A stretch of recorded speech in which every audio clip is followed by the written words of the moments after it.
Thank you to our sponsor, EJ Cards, a small but motivated company specializing in cards. EJ Cards believe passionately in great bargains and excellent service, which is why they commit themselves to give you the best of both. If you're looking for something new, you're in the right place.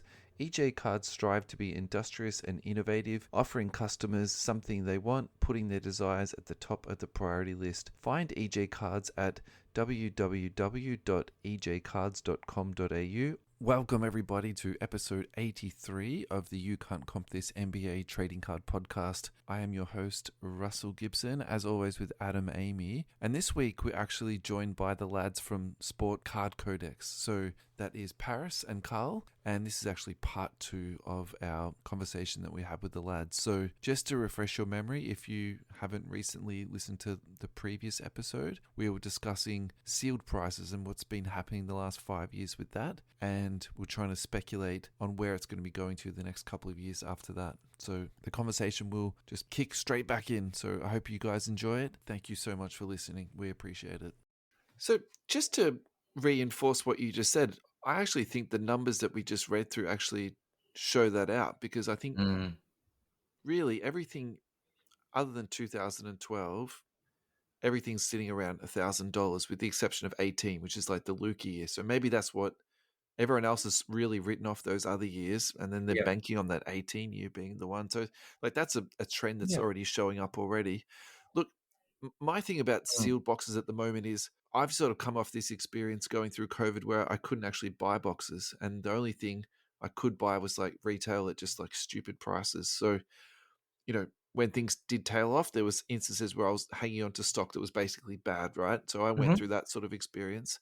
Yeah. Now the current experience, as of like this week, I've been offered stock that I'm not going to purchase because I've got no confidence at all that I can actually A, break it, B, sell it, or even C, raz it.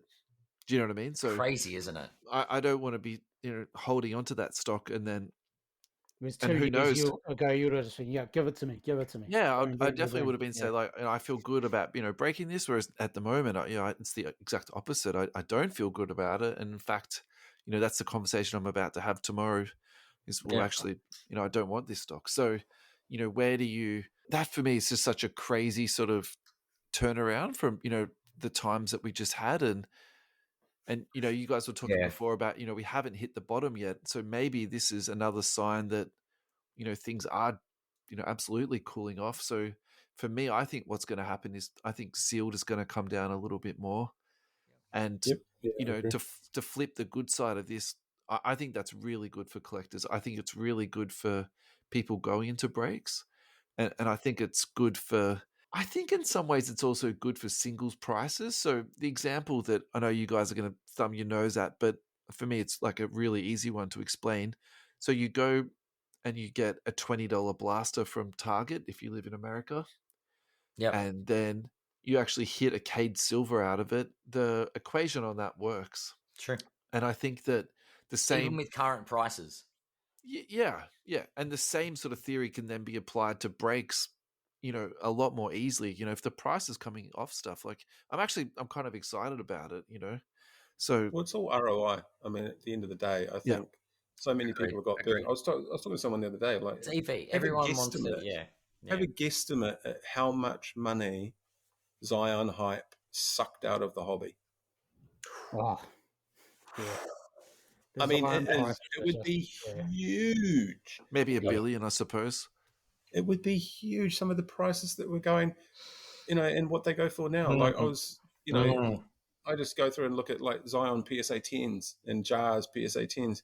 You get Hoop PSA 10 Jar Morant, 18 US, 15 US. That was $100 US card not too long ago. And those $19, they're not even selling. It's like, I think it's the investment and the return. Either people have gotten burnt or they know that it's liquidated and there's so much supply, and it's like, well, what's the point? Again, rarity, or just have something that is 30,000 graded PSA 10. Yeah. And I think with sealed boxes too, I think that a little bit of extra research into things, and sometimes it's just a bit of luck too. I mean, if you had some Metal Universe sealed boxes a lot of people didn't like it back in the day. So what go through all the different set releases, 100%. go through the different boxes, and this shit looks really good, and not many people are actually buying it, and there is some rarity in there. Let's take if you were going for a punt to resell it, have a look through, because Metal Universe is my favorite set of all time. But I wish I actually collected back then. I'd already gone high school and was over cards by then. But man, if you held on to some Metal Universe when people didn't like it, and now you've got sealed boxes of that, man, you are in the 100%. You've made some cash back, right? Yeah, so maybe look back at some early Cork Kings releases with some really nice, even the base sets and that were really cool. So maybe just do a bit of research and have a look back through and see what you can pick up at a good price. You've always got that what if factor with sealed. Yeah. Yeah. That's always going to be there. So it's what if it's got the Luca Black? What if it's the who knows what? That's always going to be a selling point for sealed product. For sure. But what if it's that Wiggins, you could have the out of 199? The 1991 hoops. Do you know what I mean? You could buy a bunch of product and it turns out to be 1991 hoops. Or it turns out to be, is it 1980, 85 Fleer? Yeah. Or 87 Fleer, whatever it is. 86, you nearly got there. I keep on saying numbers, I reckon. That's all right. I was going to keep saying years until someone said right. Is it 84? I mean, 85. I actually wanted 89 Fleer, funnily enough, because that was Pippin's rookie year. And I couldn't even get product of that. Yeah, I mean, I still kind of come back to just you can count on your hand the game-changing players of the last sort of 25 years. And, you mean every draft class doesn't have the next Michael Jordan in it? Yeah. Yeah, it's that Wembanyama guy next year. It was Chet this year, wasn't it? Chet and Paolo. But I remember him. Anthony Bennett. He was built like LeBron. God, yeah. A shame for beat. But that's the whole thing. Just remind yourself. Go and have a look at the draft classes for the last sort of 10 years and see who you'd still be making even money on if you'd bought. It's probably less than 5 people. Damn it! I was trying to find my friend's birthday present. I bought a silver Prizm Anthony Bennett. Anyway. Couple of bucks. Cost me $5. Stink friend. Can we please now talk that's about a friend? Yeah. Can we please talk about Contenders Hobby? Let's do a product review on that. Yes, please. We've talked about how overprinted products are, so let's talk about a product. Absolutely. Let's get into it. So my 2-sentence summary on it is that they've mixed it up this year, and actually I quite like it. Can we do a show and tell? Have you got a product? Not on hand, actually, but the best way I would describe most of the base cards are almost like a Mojo type print. Mm-hmm. And the other thing that I quite like about it too is the on-card autos in it. And then, of course, like the license, always good. Like the license ticket. So I think in terms of, scarcity, I think the scarce cards are obviously the license cards and then the on-card autos. And then in terms of just, busting the packs open, the Mojo cards are just really, really nice. And I think that, so my sort of take on this is that if you enjoy set collecting, that might be, a really nice one to actually check out and sort of get your teeth into, because it's a pretty thoughtful set. And I think that sometimes we just disregard, some cards and they're just we just consider them to be like throwaways. But I think some cards it's okay actually to hang on to them. So it's kind of why I like Chronicles. They just got all the different sort of sets that exist within it. They've got some really cool looking stuff. The nostalgia factor to it. Did you ever finish a set of Chronicles Paris? I was going to say, it's a huge checklist, isn't it? It's like, it's wild. Yeah. Got to print them cards, make them packs, and sell them boxes. Carl, what did you think about? Contenders is one of the cheaper products, and I think it's if they're putting on-card autos in it, it's pretty good.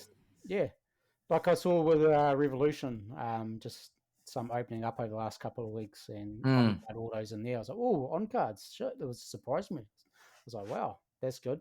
So if you're getting more on-card stuff back in there is really good. Now, Contenders is like sort of the Prizm of NFL. So like the Tom Brady Contenders is one of the most sought after cards in NFL collecting. It hasn't translated to NBA, but definitely not. And it shows that there's something worth collecting there, and I think it's a good variation between, like, if you just want to collect the base set, you can pick up really cheap. It's like 100 card base set, I think, for Contenders, or it used to be, and picked it up dirt cheap. They always look decent enough, and as long as if you can get on card autos in there, it's good, and they're sticking to what it's good at. Like, what did Parris? We talked about it many times last year. When it was like Recon and they had jersey cards, and it's like, just get it out of Recon. It's not that type of product. So stick to what it does best. It's a ticket. It shows their weight. I think the weight is the seat number and the rows of age and stuff. So they just stick to what it does best. So to me, like, it's just a good little cheap product to get into. So ones like that I think it's pretty decent. Yeah, and I think the ROI needs to match that. You know, if there's no massive chase player and it's a product that you're, like what Carl's saying, you know what it is. Yeah. It's not trying to be something that it's not. That it's a year where there's not a crazy good rookie class. Well, the cost of buying and the cost of the box has to reflect all of that for it to be a good value exchange. You know, and I think that's probably the thing that we're still trying to find at the moment. I think, you know, and it's, you know, we talked about this, I think, before, like, you know, just local card shops and how it sort of used to be coming up, and, you know, you could actually go to a store and bust some packs, and, you know, it was $4 a pack or whatever it was, and, you know, that whole part of the economy was stripped out of. The affordability was kind of not a thing. For sure. Yeah. It was just that's just the cost, and here's some cool cards, and don't we all love basketball? Absolutely. You know what I mean? And that was kind of it. Now it's like, you know, shelves of different products, and, you know, where do I want to spend my money? And, you know, it's gambling. It's like a casino. Is that part of the problem now? There's just too many choices? I think in some ways, Yeah, a little bit. Yeah. For sure. Yeah. Do we really need Recon? No, not really. Recon could go. I think that's pretty fair. And probably Flux, I think, could go. Yeah, Flux could go. Like, we don't need those. Yeah. But people are buying it. That's the thing. At the end of the day, people are going to buy it. People were buying it.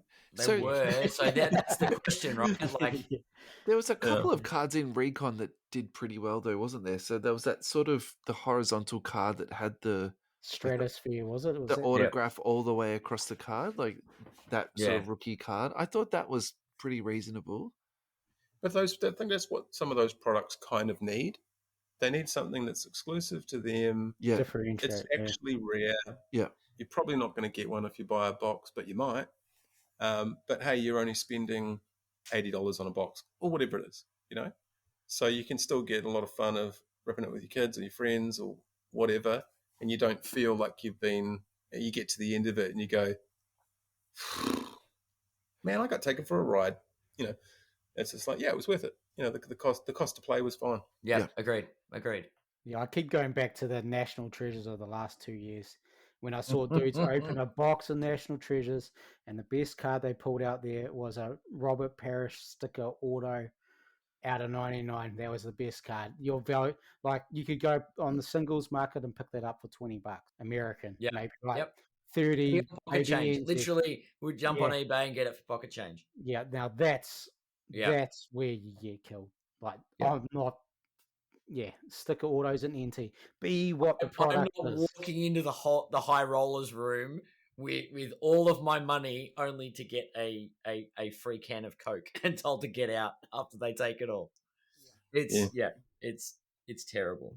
So the next product I want to review is Prizm, and let's try to stay on a product review, lads. Let's start with Adam at the top. What do you think, Ad?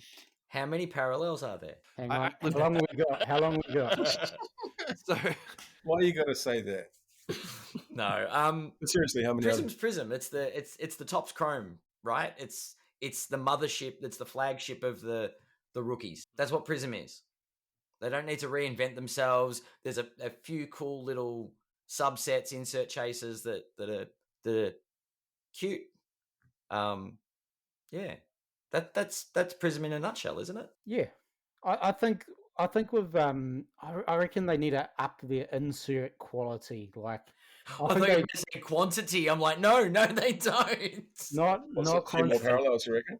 Okay. Yeah. We could try that. We could try that. Because like the inserts are piss poor. Like the design and the look of them. Yeah. I see the prismatic one is trying to get there, but like I do wish like there was. prismatic. I do like prismatic. Yeah.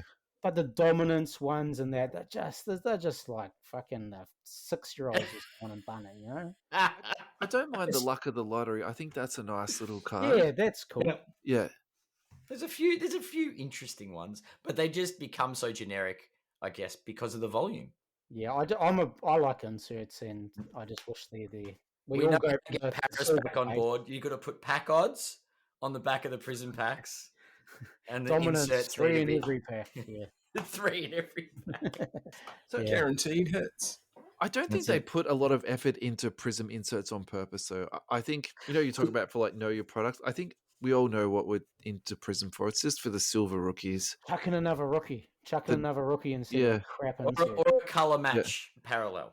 Monopoly. Yes. Because I think they put a lot of thought into the hoops inserts, and I would actually say even the select inserts are pretty thoughtful. Whereas, I'm sort of so there's 52 parallels. They've gone up. I think last time I counted it was 48 or something. Every week of the year. Select and Prizm are seriously trying to one for every week of the year. That's classic, man. We need to turn that into a sound clip. Oh my god! But that includes choice. That includes fast break. That includes hobby. That includes retail and also the blasters. So there's spread it. Oh, and lucky envelopes. I'm just looking at that now too. So do you know the funny part is Select are going to release, and there'll be 53 different one of ones. Yeah, their design teams. We're not taking this shit. We can easily do more than that. But funnily enough, like you were talking about the lucky envelopes and all that sort of stuff, they're like all numbered to 8, and they're periodically really, really, really cheap parallels that turn up on eBay. They, worth cool a looking look cards. for. Yeah, cool looking cards. They're on my save search list all the time. Yeah. I've probably bought about 50 of them. Yeah, oh wow, for next to nothing. Yeah, right. Yeah, I think I got a couple of rookie parallels for not a lot of money at all. See, that's the thing. Do some research. Look what's out there. What's rare out of 8. And it looks good. Yeah, they look cool. Yeah. And they might be cheap as chips now, but with when the market corrects itself and this is all over and the next wave comes, it's cards like that'll start going for insane prices. Yeah. Because they're actually rare. Yeah. Yeah. And they look good. Anyway, but we're still on Prizm, Russell. We haven't forgotten. Sorry, Ross. No, that's okay. We segued a bit. You lost us at 52 parallels, and we're just like, what? I actually think the QC's improved this year.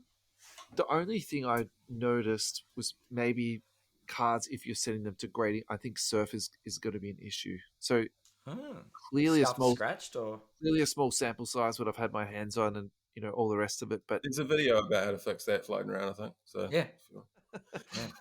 That's the perfect segue. That's so next. That is so next. Let's talk about Mr. Mathis and his card trimming video. Come on, guys. I definitely want to hear what you've got to say about this because I know Parris. We have both weighed in on this. You're going to have a lot to say about this. So it's about buying the like the set. You get the guillotine, the little rubby thing, the wax pack, the whole lot. I can't believe you paid for express shipping on yours. I have to wait 3 weeks for this to come. I've got this Larry Johnson ruby here that I'm hoping I'm going to become a millionaire off. He's going to trim it down and... Yeah, there's one little bung edge that I'm not too happy with. So that little guy, he's a ruby, Larry Johnson. Yep. Just a little bit off the top, and I reckon I could double my money. 0.2 of a mil off the top, you'll be fine. Hey, I cut it fine, so I reckon I'll be pretty good. Yeah. I've got a good eye. You bought the suggested blade, so you'll be right. Yeah, I did. I say I want that exact one that arsehole on TikTok's using. They were like, yes, we've had quite a number of calls this morning about that, and please stand by for delivery. Yep. Okay. Where do you stand on trimming Carl and Parris? Are you for it, against it? Where do you stand? I'm absolutely against it, and it muddies the water when you see things like that, because once it's graded, it's legit, right? You're not going to pull it. If that example, that video, say you graded that card and it went PSA 10, how could you ever prove that it was or wasn't? Once it's endorsed, it is what it is. And if it goes from being an 8 to a 10 because someone takes a little guillotine and rubs some wax on it and, fuffs around and, hey, presto, they 10x their money. I mean, it's always been a thing. I mean, this is what Blowout's been sort of working on for years and years and years, trying to expose people doing that and, how they go through Beckett to get them graded in bulk and known trimmers and all this. It's been going on for donkey's years, and I wouldn't be surprised if some of the things that I own have possibly been trimmed as well, because you'd never know. Yeah. And I think that's the biggest risk, So I'd rather not know. You don't consider it card restoration. You consider it like what would you call it? A criminal act? How do you describe it? It's not the original condition, right? You are editing the card, for lack of a better term, right? Yep. And I guess the only reason why you would do that is I can't imagine a lot of people doing that on the cards for their PC and, they're just like, oh, well, it's just so much better now, it's a bit straighter or whatever. These are all people that are planning on wanting to send them in and get them graded and flip sell them. So, it's all for monetary gain. And, I don't know, part of me would really love to know and part of me would hate to know the amount of graded trimmed cards that there are. What percentage of key chase cards are trimmed. I don't think there's much in the modern because, like you said, sometimes the quality control on a lot of things has kind of gotten good and it's harder to cut those sort of cards. But the vintage, late 90s things, I mean, the thing that trips me out is the patch replacement guys. Like the Blowout guys have done a whole bunch of work on that, like serial numbered Durant, Curry rookie cards that were pulled that have a photo with a really boring patch in it. Same serial, same everything with a badge patch. Pull it apart, put it back together. Like, how the hell did they do this? Totally right. Yeah. That's another level than trimming. Yeah. Like if we think trimming's bad, well, that's another level. That shit. That's almost. It's artistry almost, You'd have to be a professional to be able to. That's insane, I don't know right? what skill set you need, but having the balls to try it on a Curry rookie jersey and RPA and not damage screwing it up is a pretty ballsy move. Yeah, but, it's true. It's true. I think it's the whole with the trimming. It's like you feel like you're being cheated, right? Like it's like shit. Yeah, I didn't get the right thing because, in all honesty, like. If you were just keeping it for your PC, like who cares? It's your card. You can do what the hell you want with it. You cut it in half. I've seen people light shit on fire before. Like that's fine. It's the deceit of changing it and then selling it without letting the buyer know. That's the trouble. And once it gets graded, you're like, sweet, out of my hands now. I've got away with that. The grading company's gone and slapped the slab on it. They've authenticated my fraud. Yeah. So. If you sent it to PSA and say it's altered, well... Someone on the forums was talking about that. The comic book world has a tag that says when a comic's been restored, like when it's had work done to it. It should be altered. Like I don't mind the cleaning aspect. Yeah, that's fine to me. Like you can clean. Like who say you can't clean shit? Like I think it's Parris, like with the antiques and watches and things. I'm sure they clean that. Like if you got a classic Chevy Impala sitting in your shed you want to resell, you're not going to leave all the dirt and stuff on it. You take it to wash. Exactly. You get it cleaned. You clean it, but if you take away the original dash and put in a new dashboard in that car, you're going to have to say that's altered when you go to resell it. That's a really good example. But what happens if you strip the paint? You strip the original coat and recoat the paint. You got to say it's not the original paint. You got to say this is not the original paint. If you buff it back, it's still the same thing. Like if you, but it's still the original coat. Yeah, well, now you get into the real grey area. It's trimming it. For recoloring a card, it would be altered, wouldn't it? I think the interesting one, like with watches and stuff like that, there's a massive premium on originality. Yes. So. Like this one that I'm wearing, so that's a 77 Submariner, right? If I got that service, if you send this to Rolex, and they service it, they'll go, hand's a bit shit, new set of hands, dial's a bit crap, put a new dial on it. And that would probably cut 50% of the value off it. Yep. Even though it works better. Because it might be more functional, but it is no longer original. It's not original. Yeah. And the people that collect and all that sort of stuff, that's what they're looking for. Yep, for sure. Oh, the hands are new, the dial's new, the bracelet's new, whatever. Yeah. Even though 80% of it's still original, you don't get that premium that you kind of, I guess, would for an authentic Jordan rookie PSA 10 that is unaltered, that is just pack perfect and original and authentic. That will always, but how do you tell? I mean, it's easy to tell looking at a watch. I'd know, but would you know looking at a trimmed any card? Well, I definitely wouldn't. No.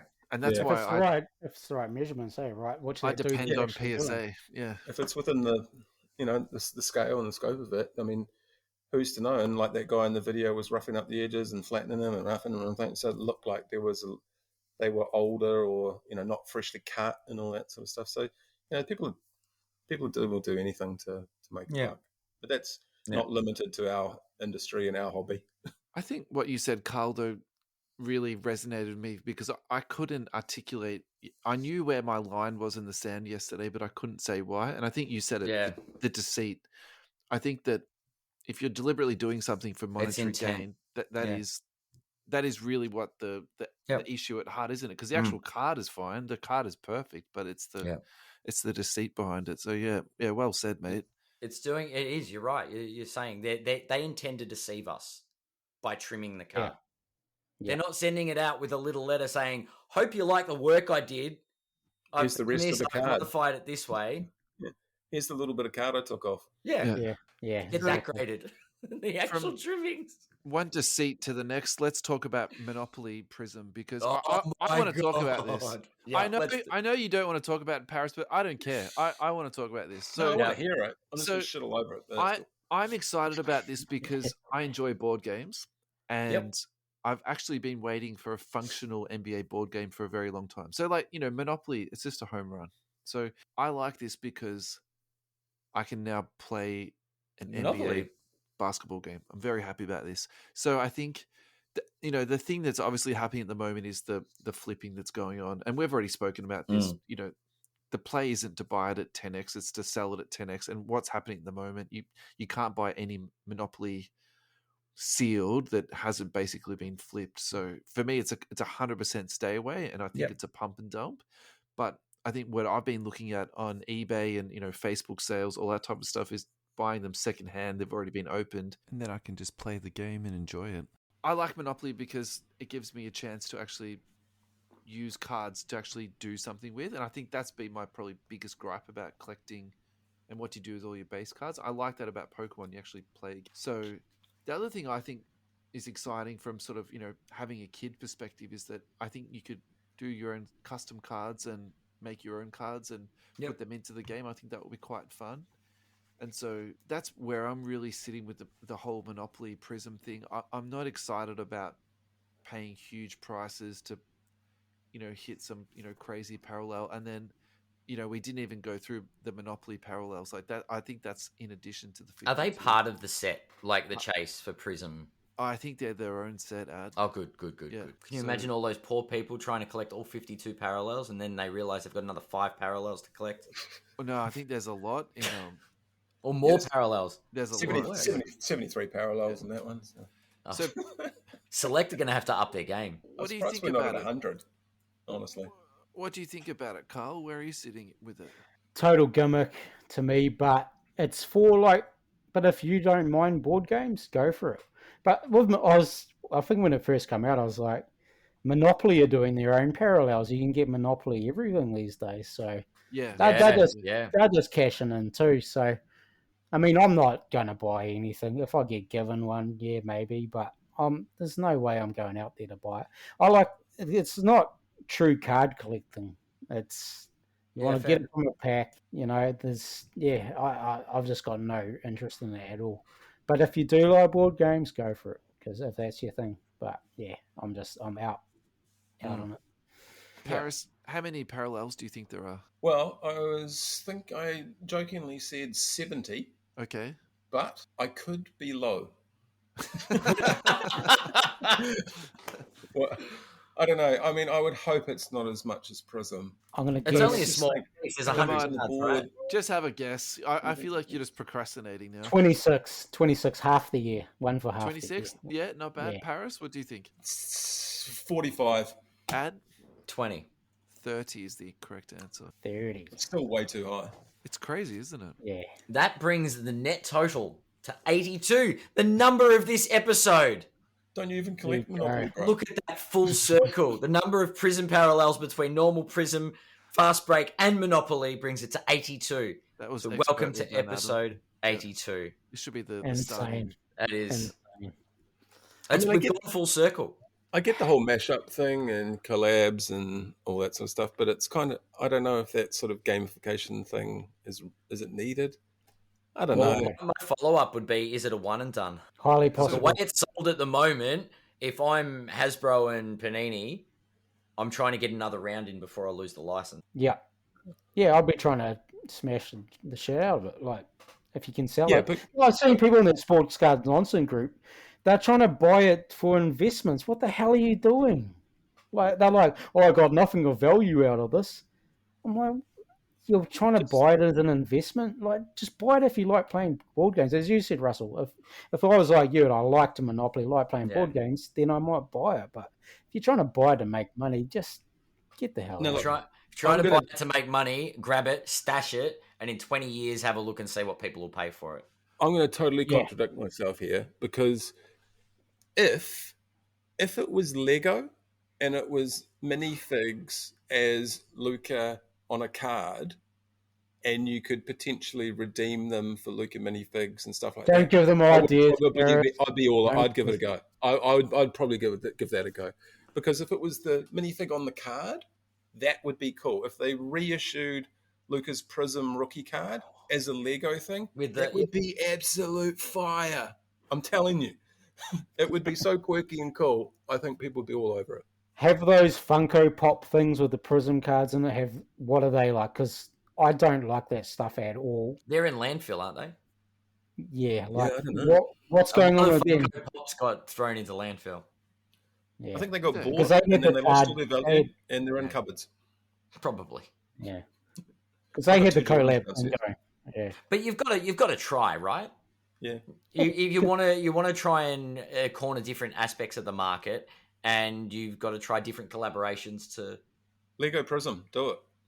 Get on it. Yeah. If they did the top 75, that'd be freaking awesome. NBA 75 as minifigs, and with different basketball courts and scenes, and just recreating their rookie cards would be amazing. As minifigs, it'd be awesome. And then you get a special redemption. Send me my check and also send me some minifigs. That'd be great. Some minifigs, that's right. There has been a collaboration in the past, hasn't there, with Lego and cards? They have done them. Yeah. You have like the Michael Jordan on the basketball court against Utah with the shot. 98, yep. Yeah, they've made the actual minifigs, but I'm talking about the card actually having the as minifig instead of the player. Lego design. That would be, but recreating famous rookie cards would be awesome. And you could build them yourself. Yeah. And even like the Jambalaya, but with a minifig guy in it. That'd be brilliant. I would seriously think I could spend some money on that if there were like some real cool looking ones. And then you need to take it back to the 90s, where if you send in 45 barcodes along with $20, you get the special Lego set to basketball court. Well, the thing is, the people that would find that cool would be the same people that, would up to their neck in Lego as kids and just loved it. That's a crossover that would be absolute magic. Yeah. Anything with Lego though. Lego's got it's just got that. Lego nailed it. We've segued from Prizm Monopoly to Lego Monopoly. No, it's absolutely perfect. To Lego Monopoly. Prizm. We've improved it. Panini. How about a triple collab? Done, retired, and then do Lego. Fanatics do year one. Lego. Bang. We're in. I'll make it the board game that you build the actual board game to, and then the cards on it. So there you go, collab. Carl, the icing on the cake. There we go. I like it. And only silver parallels. So no, there's no numbered parallel. There's nothing. It's just silver. You get like that. You get that sticker. You get that sticker with it that you put on the Lego. You get the different parallels of that of the sticker sheet. Yeah. Oh, yeah. If he's changed teams a few times, do you want him in? Get the KD one, the Kevin Durant edition. It's like, oh no, I'm giving up on this team. I'm moving on to my next chapter. Yeah. The KD just spins with different colors. Like it's just got. There we go. Look at the marketing with the other jerseys. Yeah. Get us in the Panini Think Lab or Fanatics or whatever. Yeah, that's it. Yeah, I'll be all over that. I think we've got time for one last topic tonight. So why don't we touch on the Goldin doco? Because I think that's definitely worth a hobby look in. And everybody watched all of it. I haven't watched all of it, so I've watched the trailer and I watched the first 5 minutes of the first episode. It's on my to watch list. It's there. It's at the top of my watch list. I've really enjoyed the first couple of episodes. I think it's, it's fun. I don't think it's anything that's groundbreaking, but it definitely gives you a look into all that happens on the back end in terms of those really large auction houses. And the thing that amazed me was just how much inventory they're holding and how people send it in. Like, quite incredible. I was kind of skipping through to see if there's anything interesting as I was watching them, but there's a guy in there that buys the Lewis Hamilton Super Refractor 101 auto, and he pays $1 million for it. Wow. And I was like, what the hell is going on here? I don't get it.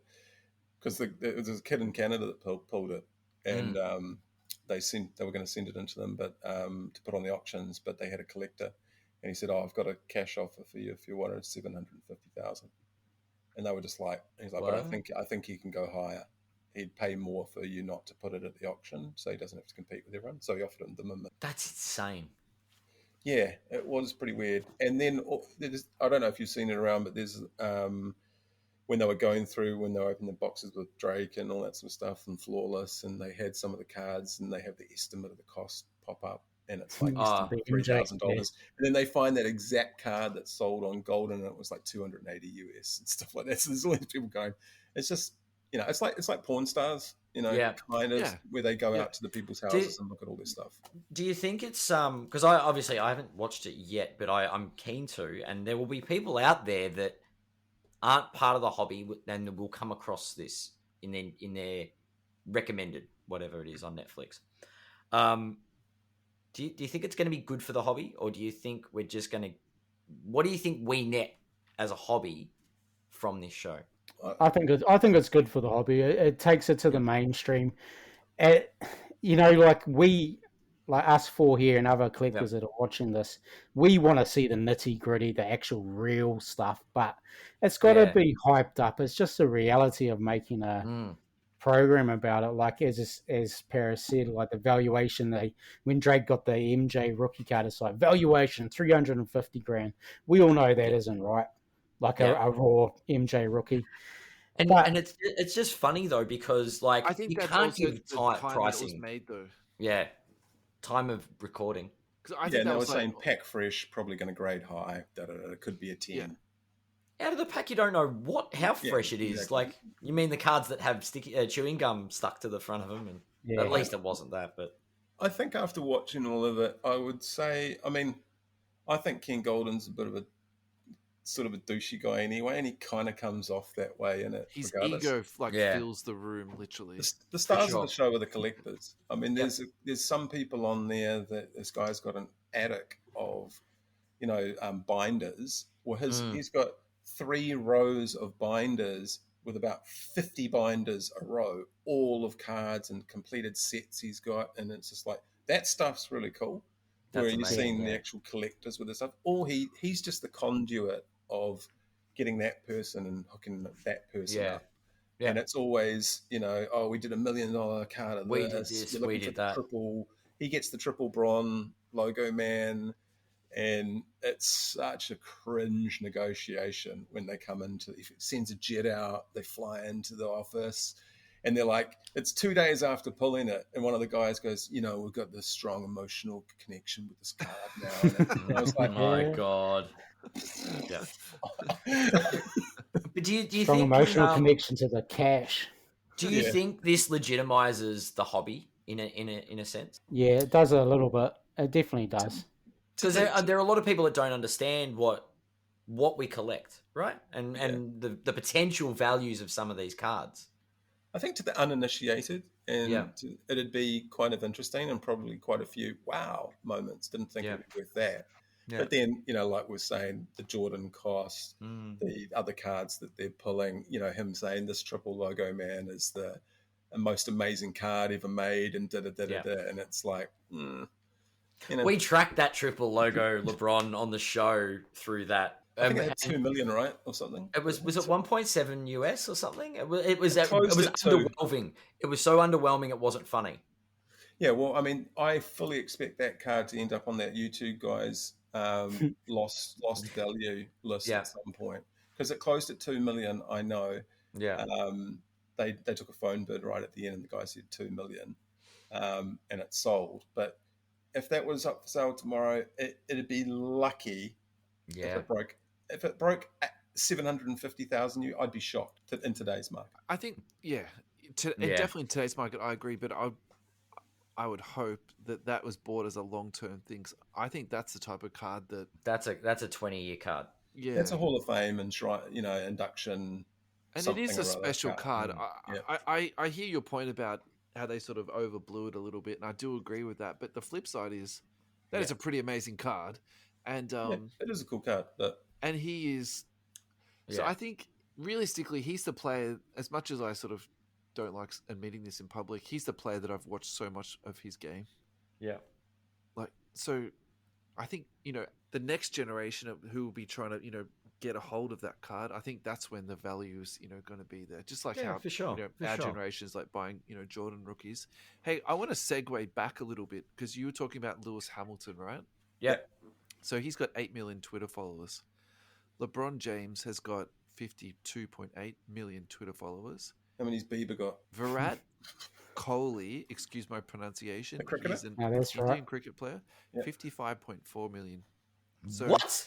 You were saying before about, why on earth would someone pay like $1 million for it? The one that I reckon is going to be interesting about some random card just like coming out of the woodwork and selling for an absolute mozza is some type of cricket card or style. What about soccer though? I think it's the same thing, but again, you're looking at like the top guys. So yeah, I know that I don't know what the card. Well, I don't know what the card scene's like on the subcontinent. That'd be my only thing is the followers might be based in India, and I don't know what the card collecting scene is like.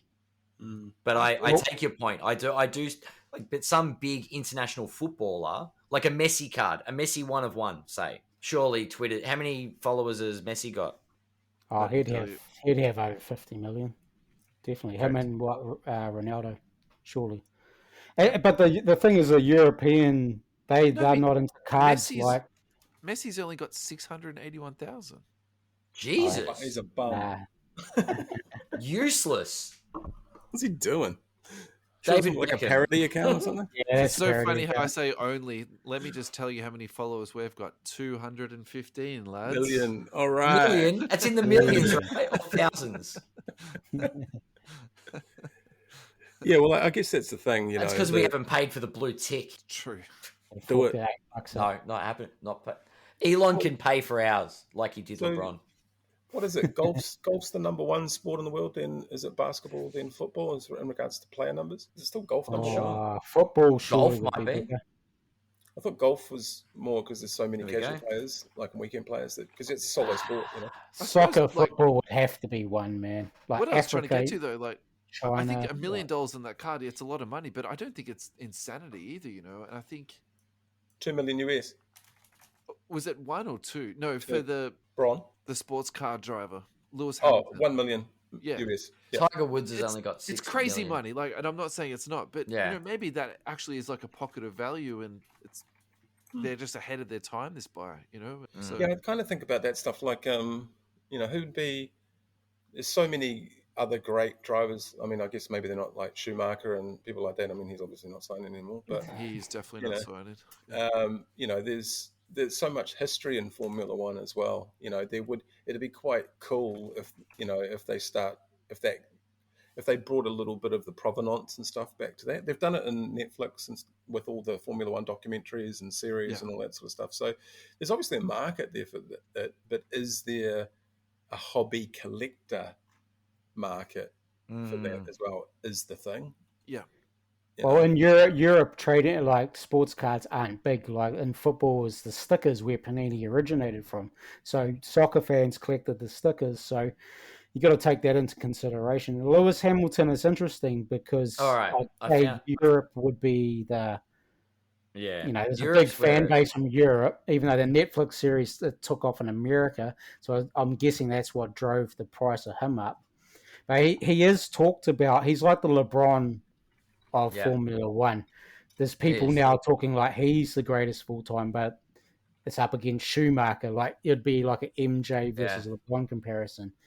So I just don't think there's the base of guys collecting Formula One as it would be. It's very American. Formula One's definitely on the rise, though. That's the other point. It's gathering momentum. Do you know who's got? I found our European friend that's going to be a comparison. By the way, talk to me. Cristiano Ronaldo, 108 million followers on Twitter. So double LeBron. Ronaldo. Yeah. So maybe that's the better example than the cricketer that I gave up. Yeah. And that's Europe. That's the world game. Soccer's growing. I feel like cricket is very limited because it's not, and as much as I don't like saying this, because it's not in the US, it doesn't have that traction. Yeah, fully. Like sport, we've got to realize sports cards are American focused. Yeah. It really is. And Aussie and New Zealand, we both sort of follow in America's footsteps. We do. You go to like Germany or you go to South America and Messi, they're not buying sports cards like we are, not like America is. So you got to take all that into consideration. Like if you go to India, like the Kohli fans there, jeez, but none of them are buying cards of Kohli. You'd need to integrate it and get cards into the schools there. It'd be a generational process to.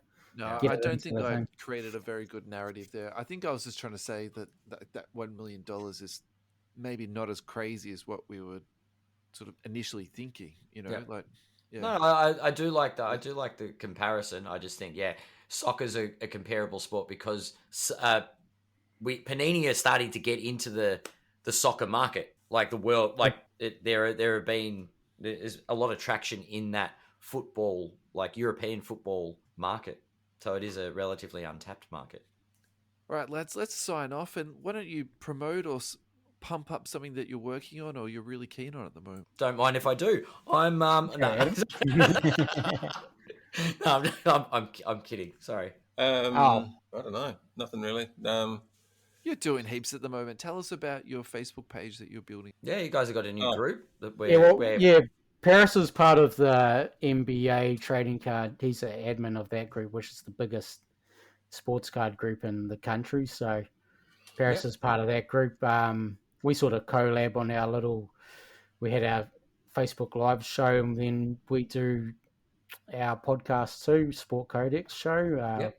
Basketball, our main other host there, Aiden, we do movies and that too on the podcast. So check that out, Sport Codex Show on Spotify, Cardcodex Facebook group. So all are welcome across the ditch. We'll put it up onto our socials because you've been incredibly supportive of us, lads, and we would like to publicly thank you for everything you've done for us. It's been amazing. So thank you so much. Thank you guys. Yeah. No, you guys do some really good work. It's good because you guys get in depth with it, so it's good, and you're passionate about it. So that's what I like. So I have no trouble at all. Now I have a big question. Do you guys, are there card shows in New Zealand? Yeah, in the same way where you go to little ones. Well, not a card show. There's a show. It's like numismatics and stamps and all kinds of stuff. It's in Auckland tomorrow and Saturday and Sunday. Okay. And I think there's a few of the local card guys that are going to take some product to that. Yep. But yeah, there's like Phil does one for the ABC group, and he goes all around the country, basically stopping in all the places. So yeah, there's There's a few, but yeah, it's not crazy busy or anything like that. Don't have and like so the much of it is. hangout kind of vibe where it's Nothing that level. We've talked about essentially running some trade nights and Yep. stuff like that. But it'd probably need to be a bit horses for courses around that in regards to, what's there, because there'll be a whole bunch of people that are looking for 90s and 2000s, and then a whole bunch of people with last year's Prizms and stuff. And, it'd be like the card shows, everyone's got the same stuff out, and then, everyone's looking for something different. Yeah, pretty much. They're like, where's all the 90s stuff? You've got 2017. Yeah, so we had talked about doing some sort of trade things with select members that have a 90s trade night, or come and show your collection, or Cool. whatever. And I'd be keen on doing some of that. I think just to get the collection out, talk to some other people, have a look at their stuff, and we actually, I think it was on the Codex page, wasn't it, Carl, when we were talking about some of the collections that actually exist over here. That are essentially top of the pile in regards to either player PCs, or like Al's Garnet 21 out of whatever serial number collection, which is ridiculously cool. And there's some other collectors that have got some really cool rare stuff here as well, but they're not necessarily the most vocal ones in the community either. They just love collecting. They collect what they collect, and they don't sort of wave a massive banner around it. I'd say it's pretty strong. There's some really, really cool collectors here, and I think there's a real good community with it now. Phil Bell, he does probably the best. He dedicates it to all basketball. I think they do a bit of UFC too. They travel around all the main centers, and he puts on. He's a DJ. He knows what he's doing. He's really good at it. He's passionate about it, so he drives that along really well. So he consistently does that.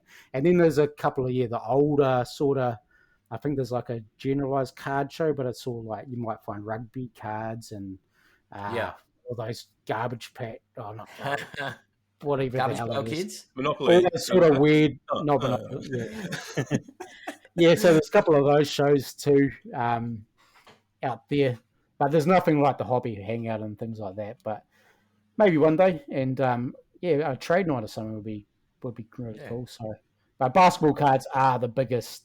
They're the biggest thing here in NZ to collect when it comes. I'd love a low tier trade night. Would be awesome. Everyone brings along stuff that's not their PC, but might be someone else's PC. You know, and you can go, I collect those. Oh, there's nothing to me. What do you got? Oh, all right, done. Everyone wins, and no cards were harmed in the transaction. So no cards were trimmed in the making of this transaction. Oh, I mean, I might offer it for $5, but I mean, it's like, hey, if you guys anything, you need to repeat the recoup the costs of that online kit. I'll just have the video playing on my phone, so I can go. Hang on, I got to put it back in the wax thing. All right, that'll be $5, sir. Thank you. Enjoy your PSA 10. Yep. Well, we've derailed the outro. Totally fine, lads. I expect nothing less, to be honest. Yeah. Thanks so much, everyone, for tuning in and listening, and thank you so much, lads, for coming along tonight. It's been a wonderful evening. I can't tell you how much I've enjoyed myself, so thank you so much. And it's good fun. It's been 12 months, I think, and I really feel it hasn't been that long, but we need to maybe do this a little bit more frequent than every 12 months, I think, boys. Sounds good. We'll be keen for that, definitely. Yes. Good fun. Cheers for that. Thanks for the hospitality, boys. Right. And see you, Internet. Thanks, Internet. Bye, Internet.